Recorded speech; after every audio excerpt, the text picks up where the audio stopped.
শুনানির সময় বাড়ানোর অনুরোধ কমিশনকে। কয়েকটি জেলায় শুনানির সময়সীমা বাড়াতে অনুরোধ নির্বাচন কমিশনকে প্রস্তাব মুখ্য নির্বাচনী আধিকারিকের। মালদা, দক্ষিণ 24 পরগনায় শুনানির সময়সীমা বাড়ানোর প্রস্তাব। 7ই ফেব্রুয়ারি পর্যন্ত শুনানির সময়সীমা। 7ই ফেব্রুয়ারির মধ্যে শুনানি শেষ সম্ভব নয় বলে দাবি।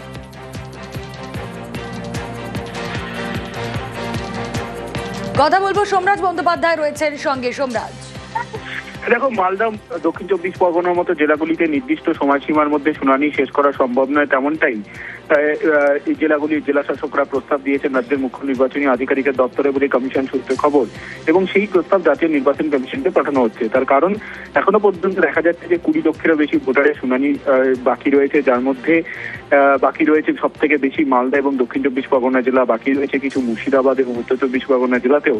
কয়েকটি জেলার জেলা শাসক সেই প্রস্তাব পাঠিয়েছে রাজ্যের মুখ্য নির্বাচনী আধিকারিকের দপ্তরে, এবং সেই প্রস্তাব বিবেচনা করে জাতীয় নির্বাচন কমিশনকে পাঠানো হচ্ছে বলে কমিশন সূত্রে খবর। মূলত তুমি জানো যে আগামী 7ই ফেব্রুয়ারি শুনানি শেষ সময়সীমায় রয়েছে, এবং সেক্ষেত্রে প্রস্তাব সময়সীমা বাড়ানো হবে নাকি সেটা সম্পূর্ণ জাতীয় নির্বাচন কমিশনের উপর নির্ভর করবে, কিন্তু প্রস্তাব পাঠানো হচ্ছে বলে কমিশন সূত্রে খবর। ওকে।